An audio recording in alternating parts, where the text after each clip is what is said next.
Welcome back to Your Best Year 2026, an online retreat delivered by Coaching Minds and our wonderful coaches. And for our final session of today, final session of the summit, for those of you who have joined our hub and are ready to take this further, we do have another session lined up on Zoom that will not be recorded. There will be no replay available. But more about that in later on after we've heard from the wonderful Vijaya, our coach Vijaya Gary Sankar, and business leader who is here to talk us through becoming a creature of habit. Vijaya, thank you so much for being with us here today. And I'm really looking forward to what you've got in store. As always, I always love the talks you do at our summits. This is not the first time you're stepping forward for Coaching Minds. So always great to have you here.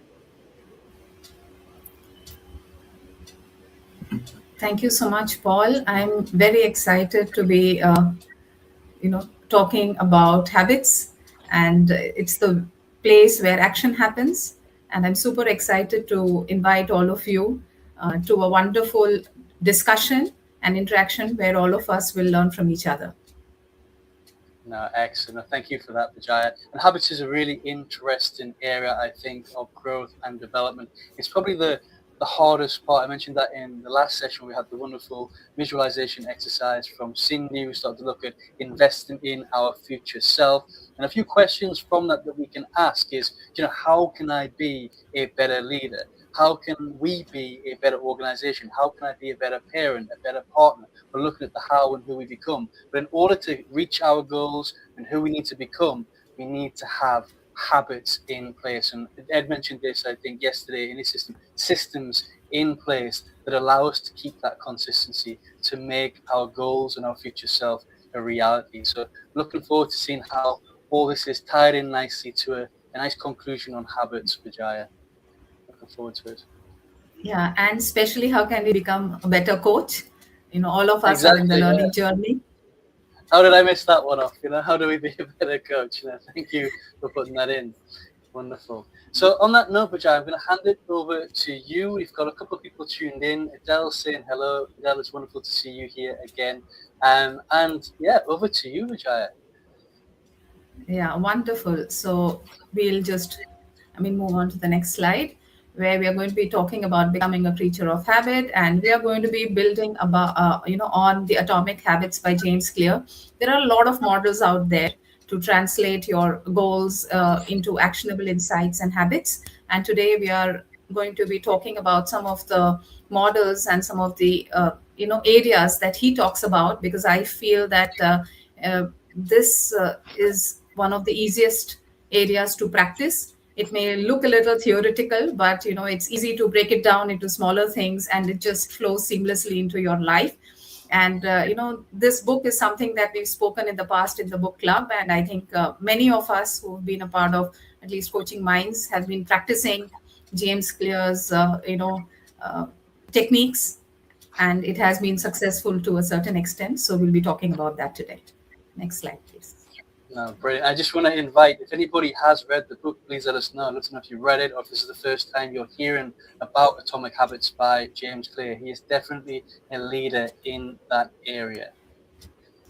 And extending from what we really spoke about in the last, session by, Cindy, is who do we become? So most of the times when we talk about goals and when we talk about habits, we generally talk about outcomes. What is the outcome that we want to achieve?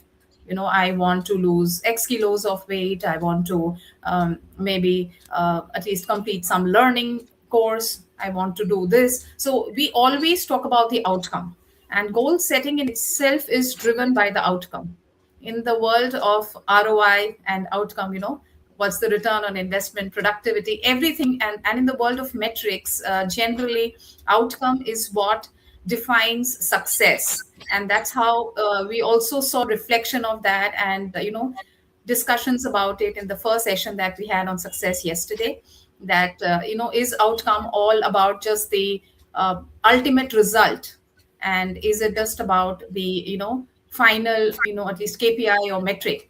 And what we are going to understand, and through all the sessions that we've had in the last few days, at least couple of days, this entire weekend that we've all invested in ourselves.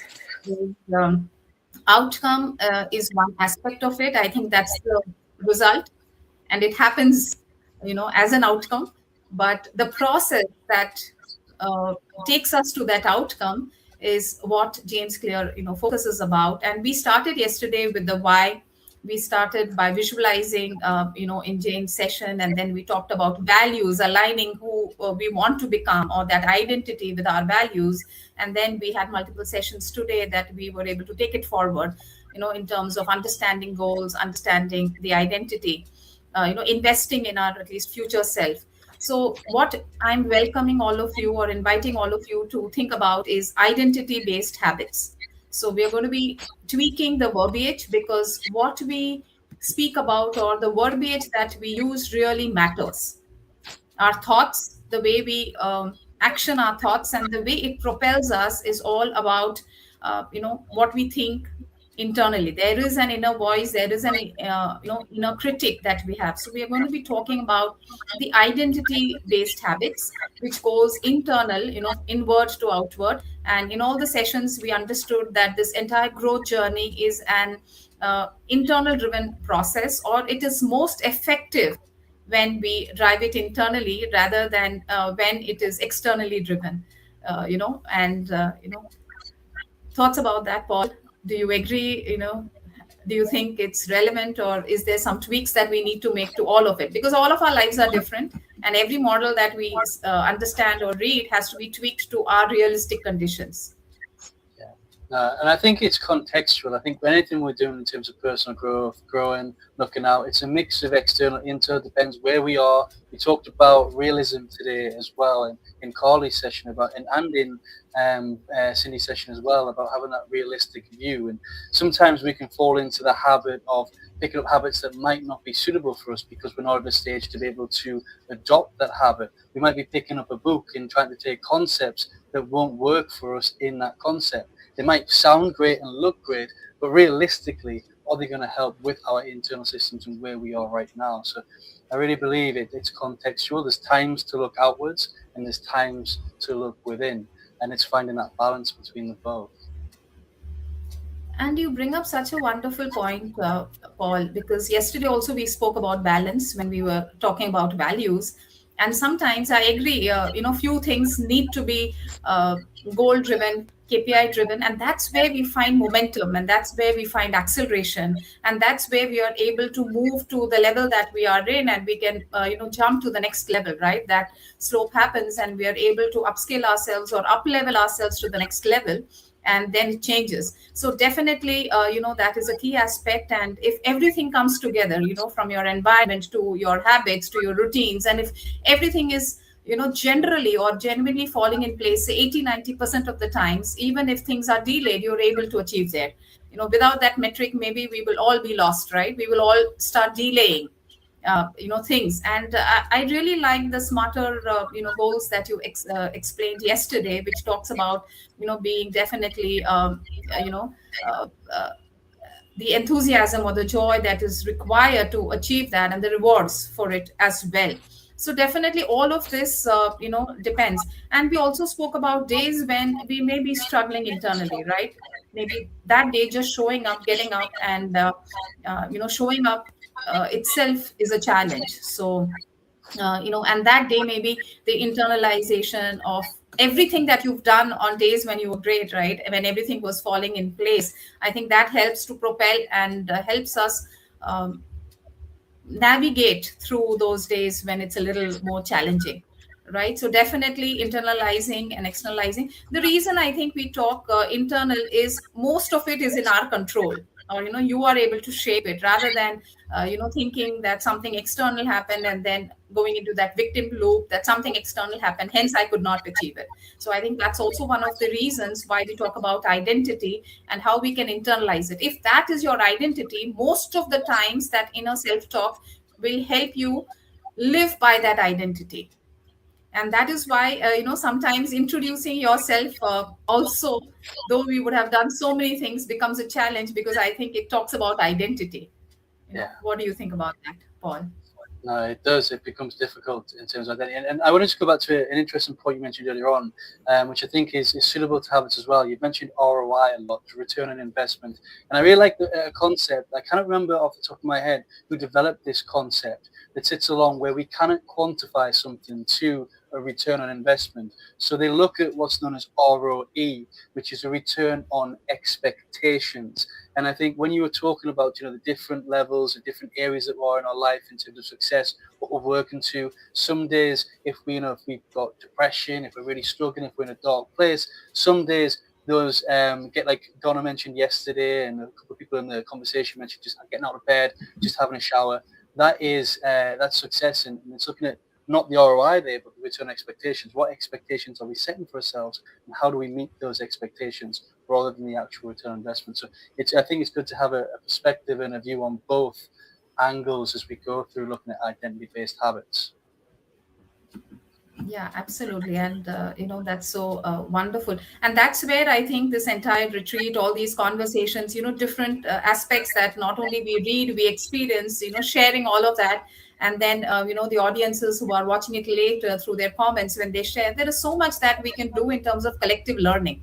I think that also shapes our identity, right? And all of this is, sort of positive and at least constructive for us to be able to take it forward rather than going randomly and just reading anywhere and anything. I think anything out of experience is always again an extension of the identity what we've experienced.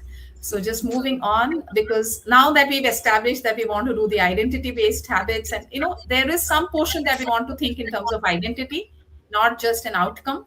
So I think this is a good aspect to look at. What does it mean on a day to day basis? Because ultimately it's the daily actions that we take that lead us to reaffirming our identity, right? Helping us become more confident, right? Reaffirming our identity as well as maybe leading to the outcome.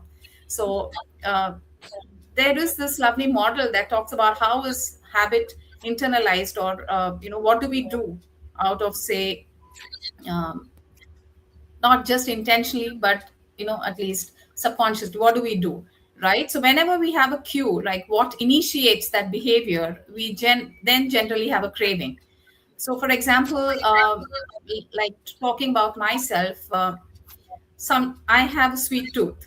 So sometimes the cue is maybe uh, I'm just upset, or I just need something, and I just have that urge to have something sweet, right? So that's maybe the cue that talks about, like, what is the trigger that leads to that behavior, and then what is that motivational force that is driving it, like what's the craving. So the craving is to reach out for that piece of sweet, and then I really want to have it, and the response is really having that sweet. Sometimes at home I know there is a sweet lying here, there, or in some box, and then I'll go and search for that box and try to find the actual thought or the action that I'm taking, and maybe the reward is, okay, now that I'm content. And sometimes it's not just content, it's one more piece, just telling myself maybe one more piece.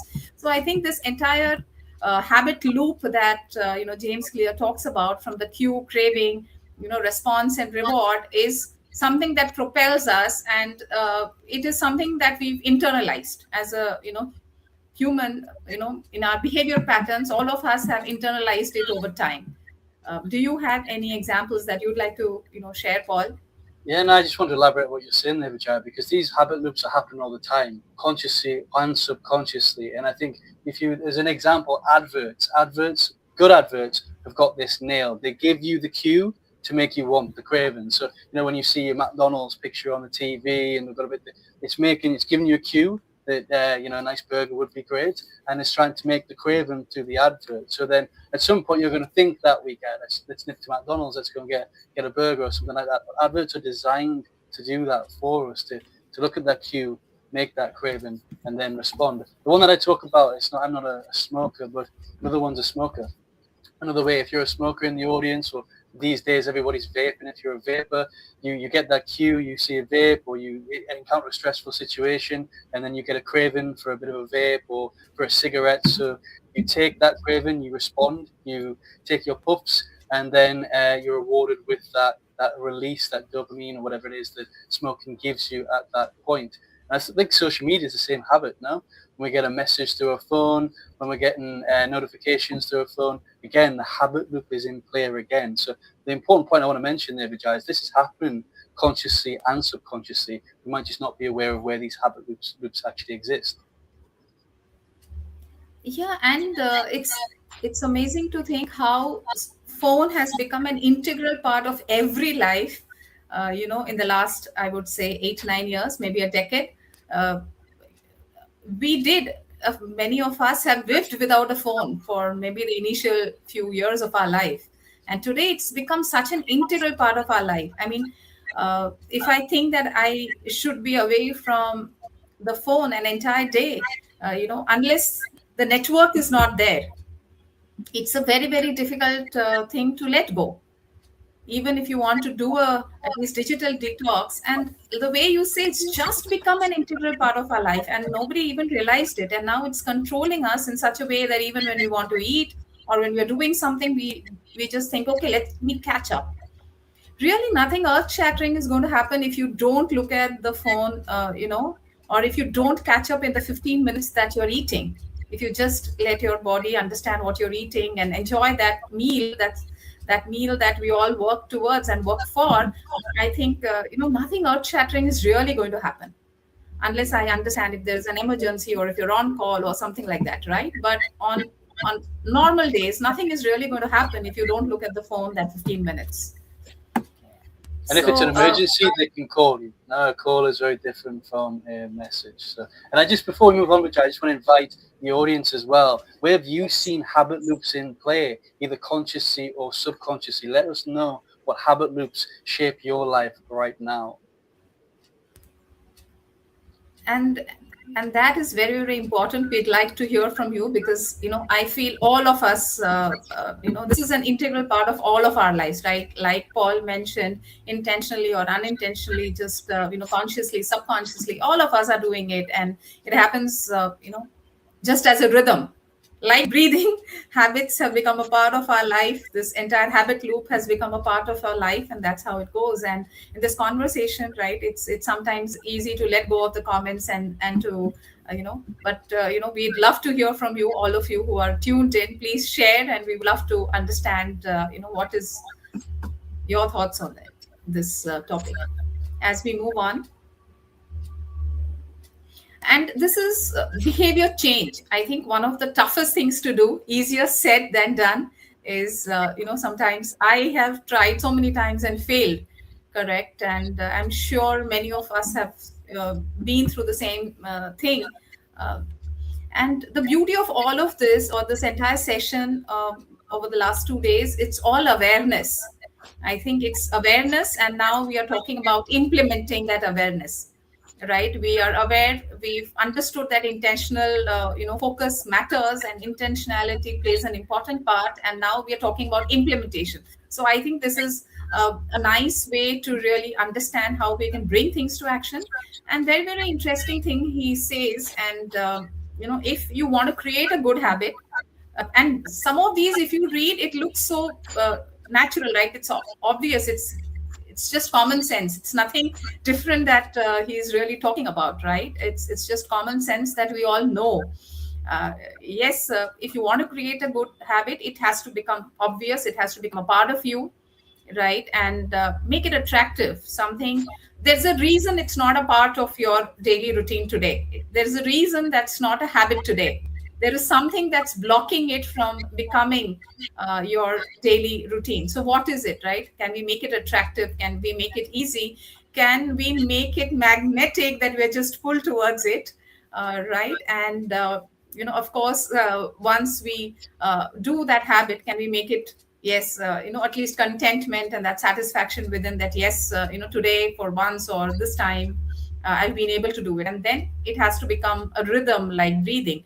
The way I said, phone has become an integral part of us. So if you really reflect, how did that phone become so important in your life? Like, it's like second nature to us. How did that phone become so important to us, right? So if any of the good habits have to become second nature to us, how do we make that? And in one of the sessions, I think, Paul, you mentioned it, that things have to become non-negotiable. So I think that is a very important aspect, that you think that it's a mandate, it's not an option, it's a mandate, and it has to become non-negotiable. So how important is it? And that again goes back to values, that again goes back to aligning the entire thing. And the reverse of all of this, right? If you want to break something, if I have to break that sweet craving, the craving can happen, and I have to make it, the time that I feel that craving, I have to go back and analyze, why is it that I'm having this sweet craving? Like, what's the root cause? What is that thing that is spiking the stress or things like that? Can I deal that? Can a smile be as sweet? Can I go see the mirror and see myself smile, and can that be as sweet as the sweet that tastes sweet? So I think, how can I make it, definitely the sweet itself, that at least physical entity, how can I make it invisible, knowing what I know in terms of calories, and that it's not good for me, and etc. Can I make it unattractive? Can I make it difficult? Next time I go grocery shopping, can I not go to the sweet aisle, right? Can I make it difficult? Can I ensure it's not there in a very accessible way at home? And at times, can I make it unsatisfying, that if I reach out to it, maybe I have to walk a little more, or I have to exercise a little more, or I just said in the last session, learn to say no. So I think I have to learn to say no to all of these cravings, which I know is something that I should lessen, or maybe the quantity. It's hard to say that I can just stop, right? It's not a switch. I cannot just switch it off on a given day. So how can I lessen it? Maybe what are your thoughts? Have you ever experienced anything like this, both for a good habit as well as a bad habit? And So, of so course, if you're seeing the comments, please bring them up, Paul. You know. yeah, no, so I'll bring in some comments, and I want to come back into a couple of points there. Cindy's saying coffee habit. She has a habit of coffee. I'm sure many of us tuned in do. Vijay, do you drink a lot of coffee, or? I do. I do. Saying identifying habits pick up from others and external distractions. I reflect on weekly. Well done, Adele. Adele's saying she's replaced reels with time spent reading as well. And what is interesting, you're sharing that, Vijaya, there. I think one of the hardest parts for you to break these 4 stages of behavior change down, I think the hardest part is the craving. Because if we actually use the craving as an example, right, if we look at a bad habit, it can show you how much willpower you actually have, how much you want to make that change. So, for example, for you and your sweet tooth, I used to have a sweet tooth. I don't have so much right now, but the easiest thing to do to make it invisible is don't buy sweets. Get every sweet thing you've got out of your house, so it's difficult for you to get. But this is where your willpower will come in, because if your craving's big enough, you won't jump in the car and run down to the supermarket or run down to the gym to do the gym. But if you're craving that chocolate, you will jump in that car. If you don't have any in your house, you'll jump in that car, you'll drive down and you'll get that chocolate. Or you'll walk to the corner shop or wherever you have access to that, because the craving is really strong. So I think when it comes to these 4 stages, the craving piece is hard. We've got to develop and motivate ourselves to crave the new habits that we want, and to lose those cravings of the bad habits we want to break. The rest of it's all planning and preparation. It's the craving, I think, from my experience, which becomes the hardest. Yeah, I completely agree. And how do you replace it with something that's good? As I spoke to you, I just came up with a smile, but I don't know. Next time I have to appreciate my smile and say, that's the replacement for the sweet, which I agreed upon, in this session. But moving on. So definitely, we have to change the behavior, and easier said than done, as I said. But then it's important, right, for us to get to where we want to go, even through all the sessions that we are understood, right? Even if the goals are aligned to our values, it becomes our new identity. It isn't easy to just get it there, right? If I could just add a new habit, the easiest way we'll say is, I don't have time. I think that's the first answer that all of us will hear our inner voice say is, for me to say, if I say I'm healthy, if that's the identity I want to tell myself, or I've trained my mind to tell, and that's the self-talk I've had, and I'm writing it down and I'm saying I'm healthy. And to become healthy, I know internally one is the sweets, but I know one is exercise as well. So what's the easiest answer I will just come up with? I'll say, I don't have time.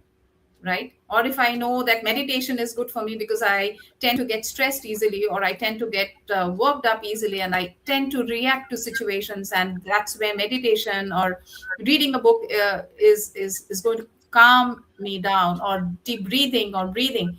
If that's the identity, if that's my identity that I want, I'm calm, I'm a calm person. And then to uh, maintain that identity, or to become that identity, this is what I need to do. What is the easiest answer my brain or my that block is going to give me? That I don't have time to meditate, I don't have 15 minutes or 20 minutes in a day to meditate. If I had, I would have done it all time. Every year I try to do it, every so often I try to do it, I would have done it by now, right? So I think that's where this concept of habit stacking really is useful. Given that I drink a lot of coffee, like we saw in the comments, after the current habit, I will a new habit, or sometimes we can tweak it, because it's easier after drinking coffee not to meditate, right? Not to breathe, deeply. So we can reverse it, maybe for us, when the habit becomes very difficult, that after I meditate for 5 minutes, I will have that coffee.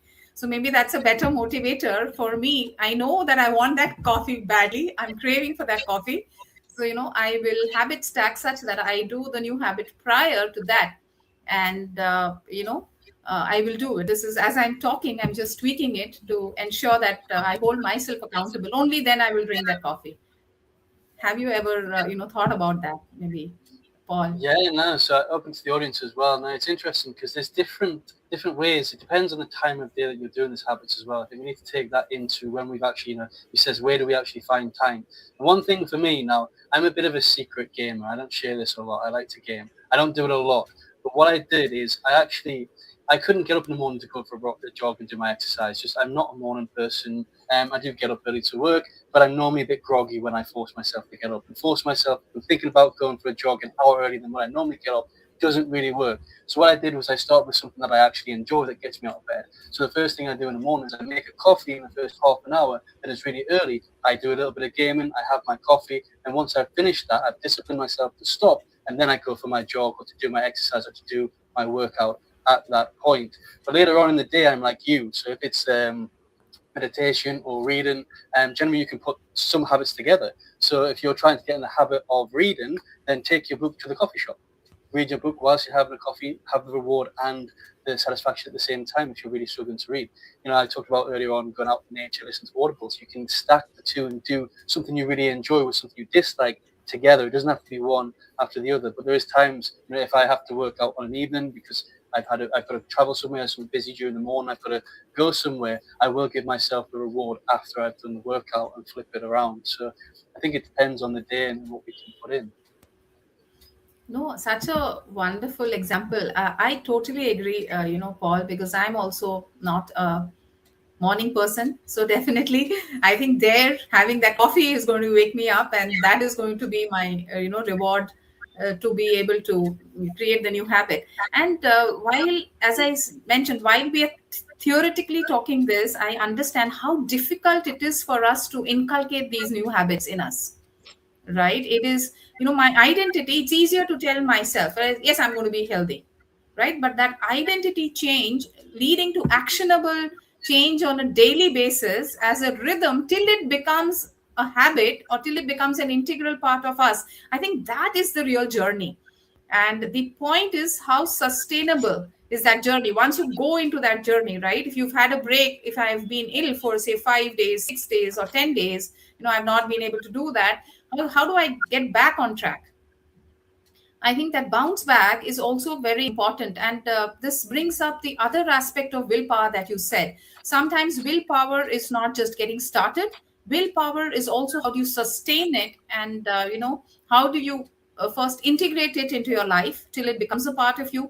And willpower is also sustaining and bouncing back when things do not go as per your plan, right? Something happens. So how do you bounce back, and how do you, get back on track? Do you feel the same, Paul? Yeah, no, I do, and I think that goes back to what I mentioned about craving. I think sustainability comes at that craving piece. I think it's easy for us to make it obvious, to make it simple, to make it rewarding. We can put that in place. But I'm sure if you've experienced any habit that you didn't want to adopt, that you're new to, that actually becomes a craving.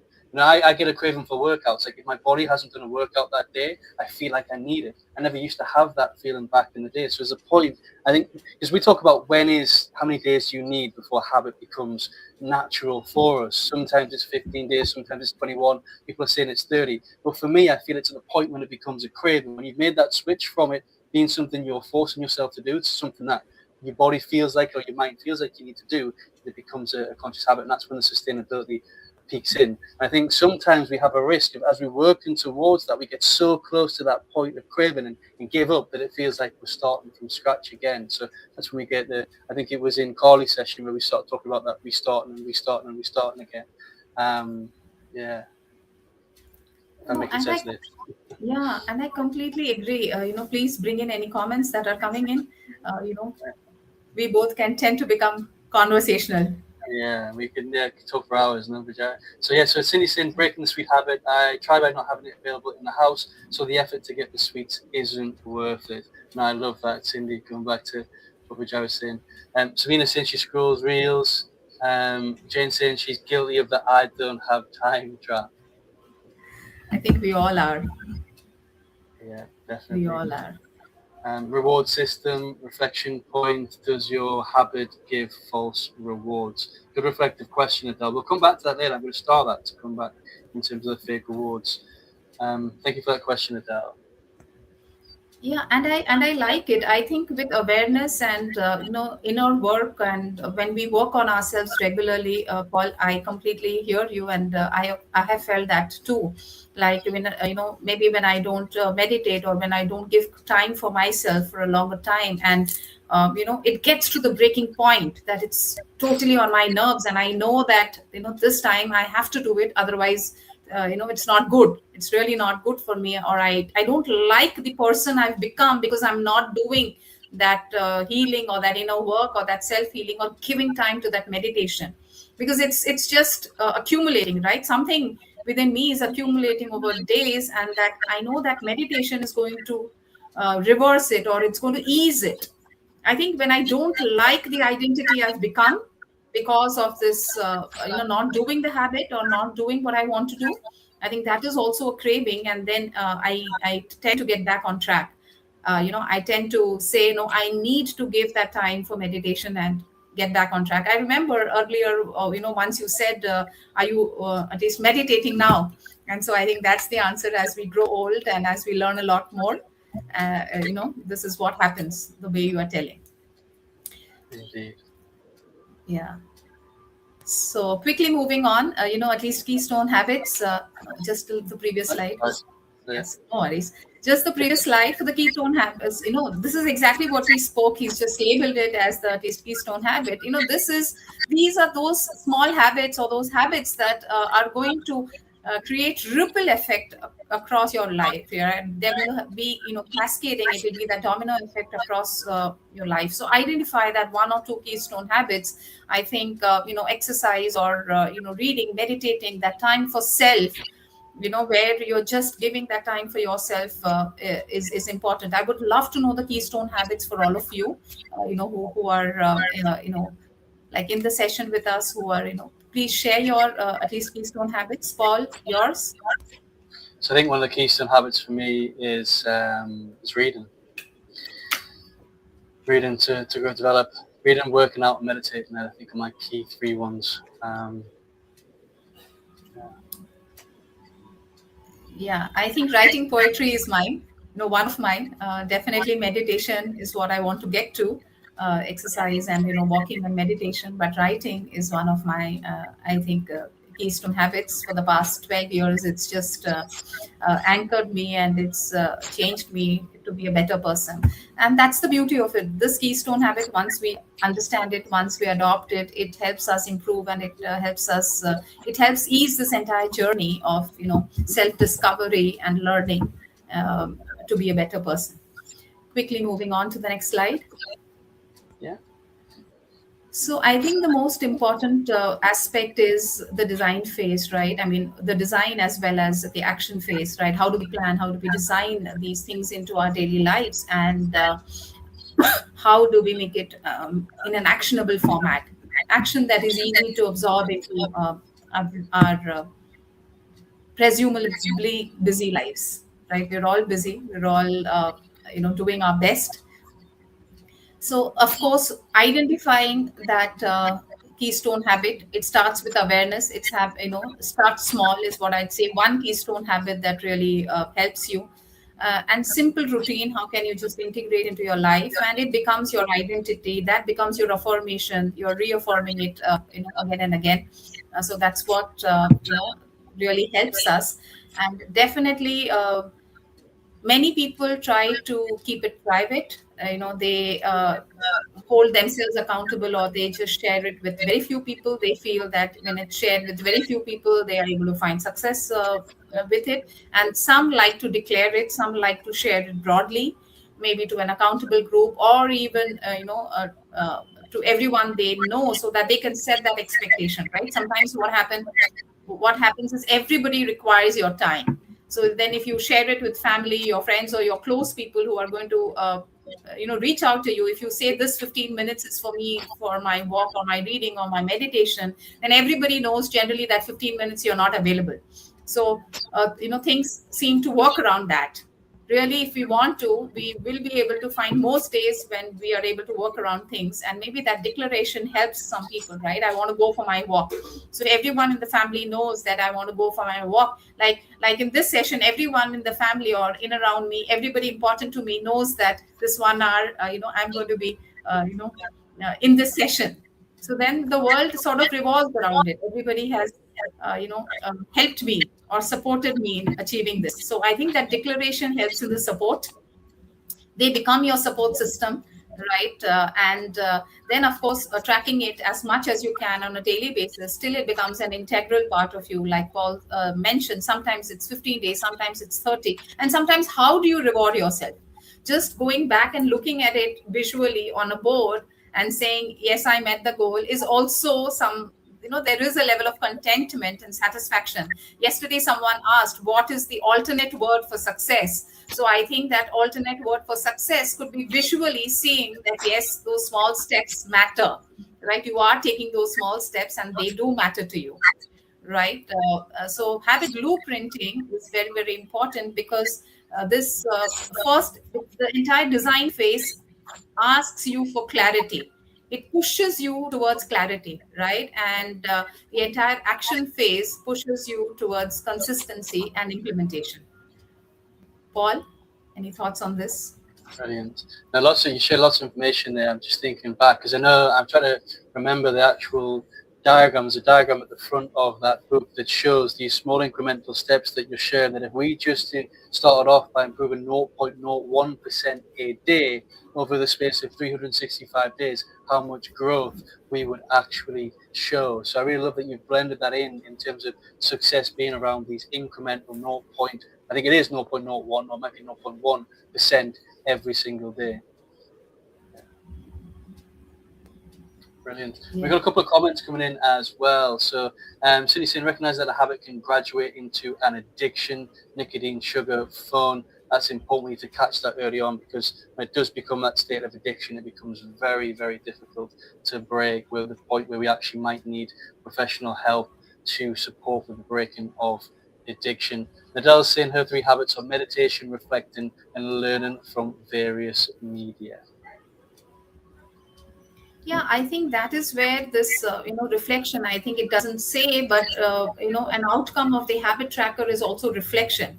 I think not just for good habits, this is something that we can do for habits that we want to avoid as well, right? The reflective exercise. What drives me? What are the habits that, I do on a daily basis? Maybe a reflective exercise once in 15 days, when we try to understand the patterns of life and what has led to, interestingly, earlier, all of sometimes I just think back, and all of the festivals that are integrated into our culture are generally the times when we are supposed to say have something sweet. That's how the entire family used to come together and we used to have a sweet.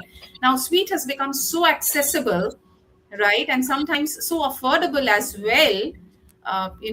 It's great that we're all doing well and it's become affordable, but then it becomes a part of you. Okay, maybe just one today and just maybe one tomorrow, and sometimes that one today can become 3 or 4 times in a day. If someone just offers you a box of sweets and you just say, okay, this is just a small piece that I'm taking in today, right? Maybe that happens, and then you come back home and then you want to have something, and then there is a sweet available and you have it. Or you're just walking down the street and then there's a sweet available and you just buy it, and you say it's just nothing, it's just a small piece, but how much are you accumulating? So I think looking at our expenses pattern, looking at our habits pattern, that pattern is what will help us identify both the habits that we want to sustain and carry forward, and the habits that we need to be aware of and maybe uh, lessen a little over time, so that we are able to overcome it. Again, as I said, it's not a switch on off. At least I've not been able to switch on off something that's become so strong a craving for me and an integral part of me. I think that's a really valid point there, Vijay, that these incremental steps actually work the other way when we're trying to let go of a bad habit. So it's not just cutting it out completely, but how do you take those small steps to wind down? Even if something as simple as getting out of bed as well. How do you just, if you want to get up 2 hours earlier, we'll start off with just getting up 10 minutes earlier, then 20, and then 30, and just those small steps to build it in. These incremental steps are really important.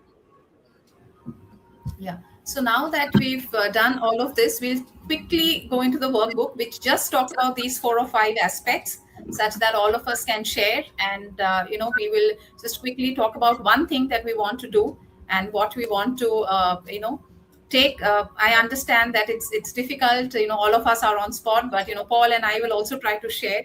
I'm signing up for him, but Paul and I will also try to share, and then we will try to take it forward. Definitely one keystone habit, that's the first thing that we talked in the design phase, right? What is that one keystone habit that we want to inculcate? As much as I have mentioned meditation, I haven't got to doing it every day. I think yoga and meditation will be the keystone habits that I really, really want to integrate into my life. Paul? Yeah, so I'm actually happy with the habits that I've implemented. I'm working on breaking habits at the moment. So getting to bed late is one that I'm trying to break. So having more energy when I get up in the morning. So, but I'm happy in place where I'm with my keystone habits right now. I've really worked. I did this work about 3 months ago because I'd let a lot of this slip, and I kind of back in the habit now. So yeah. Yeah, and I think sleeping early is also one habit, because you want to break that habit of waking up late, and someday your body is going to say no if you always sleep late and get up early. I think it's not going to work out, right? Someday it will tell you, no, that's it, I'm not going to obey you today. So we'd love to know from all of you who are in the session, and everyone who's watching it later. We'd love to hear from you, and we'd love to learn from you. As I said, all of your habits, sometimes we don't even realize that we need this habit, or we just feel that's normal, right? That's okay. So hearing Paul say that he wants to wake up early and sleep early, hence also makes me feel that I need to do it as well. I'm very, very bad at that. Yeah. Brilliant. So I think the next question is, why is this habit important to you right now? It's important to me because I am an emotional person. I tend to get worked up easily at times, and that seems to accumulate, if I don't find a way to release it or ground myself, or release that stress within me. Generally it tends to show up as not being well, like falling ill. So I think that is one thing, and I have seen whenever I try to meditate or do some yoga, both mentally and physically, I am at a better place to be able to take on the next set of challenges or whatever comes my way. and journaling is another aspect of it. So all of this that helps me release whatever is pent up in my system, which I'm not able to share vocally. I think that's why this habit is important to me. Paul? Brilliant. I'm actually going to bring some, before I talk about mine briefly, I'm just going to bring in some comments because we've got some. So Jane is saying that she's going to start reading 5 pages a day. Cindy's saying she's loving the consistent of small steps.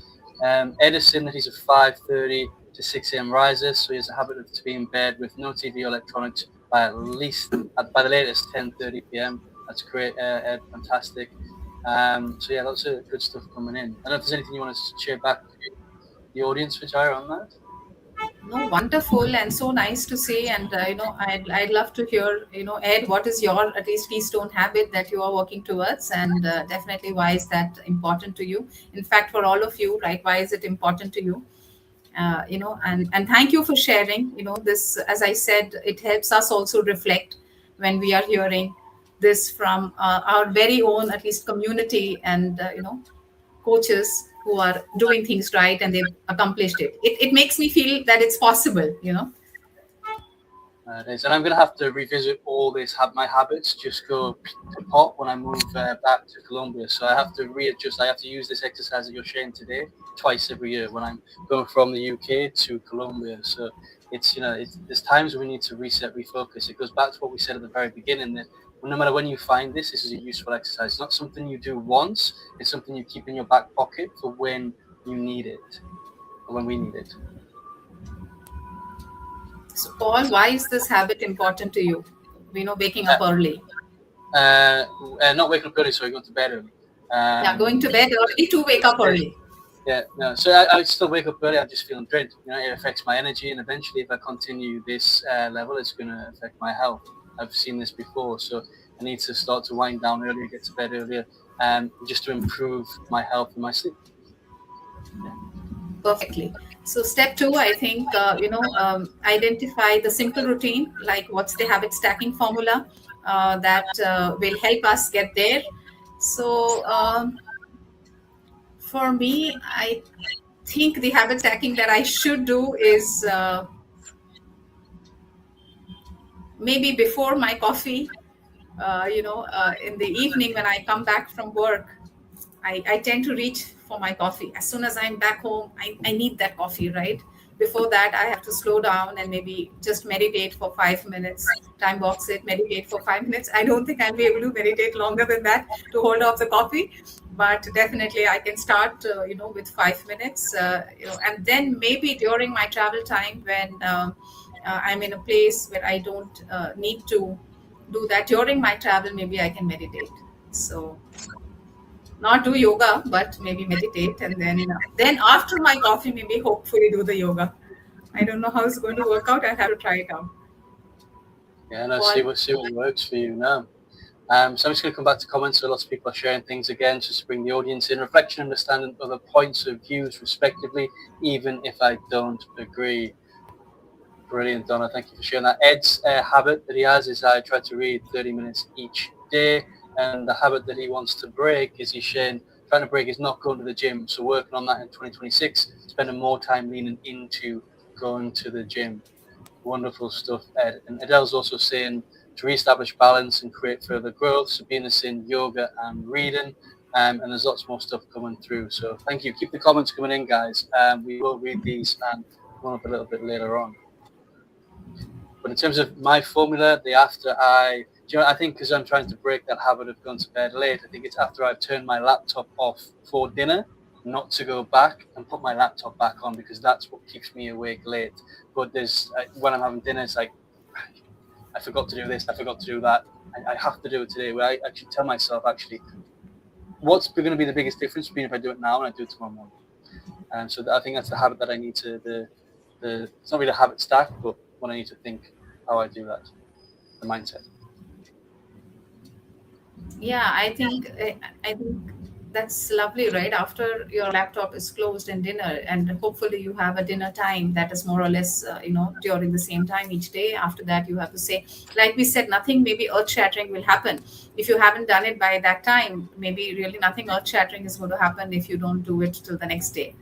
right? And Yeah. you're able to wind off and sleep a little early, relax a little your mind, and not look at the blue screen again, and then unwind. So that is such a beautiful thing. I think that's something that I need to do too. I'm really, really bad at it. I tend to go on and on and on, knowing this is also important, that's also important, and then finally my sleep is what is always compromised, and eventually my health.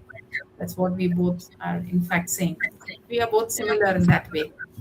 We are. We are indeed. Yeah. So moving on to the next part of the exercise, and I love how everyone is, sharing the comments, and they are, sharing. It's really engaging, and it keeps us thinking as well as we are just talking. Otherwise, it is this is what I feel, and this is it. Like it helps me think through a little as well.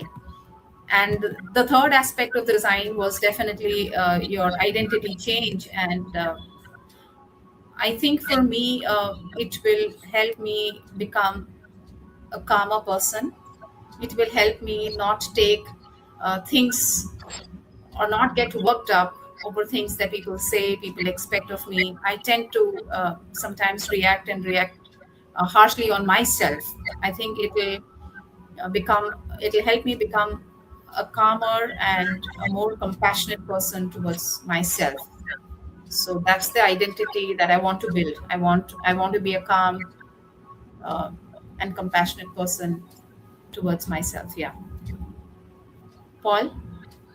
I think for me, in terms of the identity, it links nicely to Ed's session yesterday, and the word I took away for my value, which is balance. It allows me to become a more balanced and energized person, which is what I'm striving to this year. Anyone in the comments, whoever is sharing how this will help them shape their identity, their at least keystone habits? Yeah, then Paul. while we're waiting for that to come through, because there's a bit of a lag with the comments, and bring in some of the why it's important comments that came in earlier. So Jane is saying it's important to me as it helps in my personal development and growth. It also helps with my creativity. Brilliant, Jane. Serena said it's important to me because yoga helps me to keep my body fit, and reading will help me broaden my knowledge. Brilliant stuff. And Cindy saying stretching first thing in the morning instead of staying in bed or rushing around. Important to me for overall health and calmer mind. So really great stuff. And Ned's bringing in a comment about habit stacking as well. He's saying some basics habit stacking I've been doing again after reading Atomic Habits. Says I reward myself with a coffee after the gym, so I'm trying to associate the gym with this. Wonderful. And that association and marrying the habits together, and as the reward is great. Yeah, and I love the point about stretching. I think stretching or movement, when I get worked up, I think moving, stretching or deep breathing are smaller things that I can do that really may not take a lot of time. And I think I'll have to integrate that into my daily habits. I think I was better at it at one point in time. Sometimes now I'm not so great at it. I know I used to drink a lot of water whenever I used to get stressed or I used to get worked up. I used to just, drink a glass of water. It used to calm me. I used to get up and, just walk a few steps. It used to calm me. Over time, I think I've lost that rhythm. But, stretching, that point reminds me of that as well. Thank you for sharing that, and everything else, everybody, right? It really feels that, we're all on the same journey, and each of us, all of those small things. I think every time I'm hearing each of these comments or reading all of this, I'm telling myself this applies to me as well. Same, same pinch. So uh, Yeah. yeah. Moving on to the next part of the exercise, which is, as I said, it's just leading into everything that we've read and understood. It is just putting that in writing, or just evaluating and reflecting on it for ourselves. Definitely accountability, and I love what Paul mentioned about the accountability part that he's found, right? The three people accountability group, rather than it being a one person accountability. So definitely, are you comfortable, right? Is each of us comfortable declaring it, or sharing it with each other, right? I come in, at least let me try. I'm not very good at this. I've always tried to keep it within myself so long. Now this is going to be a change for me. I at least commit to becoming a calmer person, a more compassionate individual, I will prove it to myself by um, meditating uh, every day once I return from work or during my travel time, before I reach for the coffee. And I will maybe do some yoga um, before I start my cooking for the evening, because that's a must have. That has to be done. So maybe that's what I will do. That's what I'm, at least committing and declaring in front of all of you. Uh, and definitely, having an accountability partner or having that habit stacking where I'm going to tick mark these two habits every day is really going to help me in that visual journey. Paul? Excellent. And I love how you put this, Vijay, into a pledge. Writing this down gives it power. I truly believe that writing things down, it makes things become a bit more power. So just quickly off the top of my head going through this, I commit to becoming more balanced and energized, and I will prove to myself by resting, relaxing, immediately after I've turned off my laptop, and not to turn it back on again. Highlight. Yeah. Yeah, if there are any comments that are, coming in, please do share. Them through now, yeah. So Cindy is saying practicing responding instead of reacting. Adele's saying it will create more time balance and have more energy. And Donna is saying that she's becoming the person that she would want to turn to and call her friend. So some beautiful stuff coming in.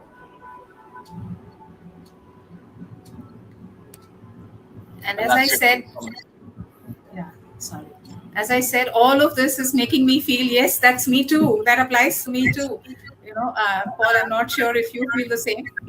No, it does. And what it's making me want to do is invite people to connect, maybe start some accountability partners, some accountability groups from the work that Vijay has shared with you today. If you've got someone that's similar, someone you feel gelled and ready to, just create that small group. It doesn't have to be long, just a WhatsApp group, a quick 5-minute call once every 2 weeks. Set it yourself. But, there's lots of people working on the same page. We're all working on the same page. We're all looking to grow and become a better version of ourselves. So we're all here together. Let's help and support each other. This is so wonderful. And just going towards the last part, which is going to be the visual thing, I think I'm going to take a printout of this now that I've, committed to all of you in this. Through this entire exercise, we are going to do a 30-day and then maybe extend it to a 60-day or a 90-day habit tracker, which helps us integrate that habit into our lives. And it's okay to miss some days. It's natural. It is going to happen. And then how long we can, keep it going is equally important. As much as this applies for habits that we want to inculcate, this equally applies for habits that we want to let go. For me, the sweet craving. So I think I have spoken about two habits or shared two habits. One is what I want to adopt, and one is what I want to let go. Paul? No, brilliant. No, and I like that you've covered both. So you give an X if you haven't ate that or satisfied that sweet craving. Really great. And for those of you who are tech, we like apps. There's lots of apps that you can get out there as well. That I use an app as well to track the 30-day habit tracking. It's a really good way to keep on track. And I think Vijay made a really important point. And to reiterate James Clear in the book, The Atomic Habits, he talks about how missing isn't the problem. It's when that missing becomes consistent over a period of time, that's when we have a problem. That's when we're going to struggle with the habit. So missing the one day, just like you said, Vijay, you need to come straight back on and continue and try. Every day is fresh. Every day is new. It's a new opportunity. Yeah. And there's nothing coming in the comments box. It's quite quiet at the moment. So people must be reflecting. Yeah, I think it's great, and that nearly draws us to the close of it. These are the 5 action items that we had, or the workbook that we had for habits, and it brings us to the close of this entire session, where all of us have reflected, we've shared, and it resonated. And like Paul mentioned, like we can create accountability groups with people we are comfortable with, right? Start an accountability group and just take it forward. Anything that helps us ease this journey, or share it with someone who we resonate with, or who we think we are comfortable sharing with. And if that person says try to get back on track, we will value that and really get back on track actually. Oh, brilliant. No, thank you for sharing that, Vijay. And I want to say a huge thank you for this session, for pulling this together, for doing the pre-work, and for sharing this stage with me today. It's been really beautiful, and it kind of nicely knits everything that we've talked about over the past 2 days, from that first discussion around what success looks like for us, all the way through to our mindset, our values, our goals, who we want to become, to actually how we put that into a form of a system to help us reach there and become and reach that level of success in who we want to become. So a huge thank you, Vijaya. Now, if you are watching this on the replay, this is the last session of our Your Best Year 2026. But if you're watching it live, we do want to invite you to an extra session that we have in half an hour's time, which is 3 p.m. UK time. This is going to be on Zoom, so it's not going to be streamed live. It's available for everybody who is a member of our hub. If you're not a member of our hub, you can scan the QR code in the top left corner there, or take a screenshot and scan it after the live.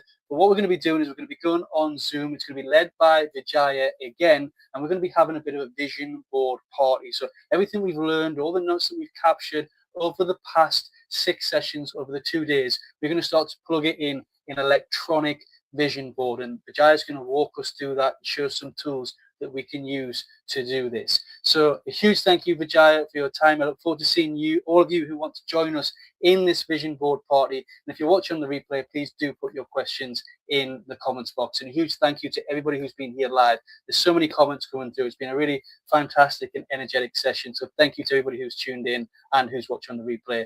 And we look forward to seeing you all very, very soon. Thank you.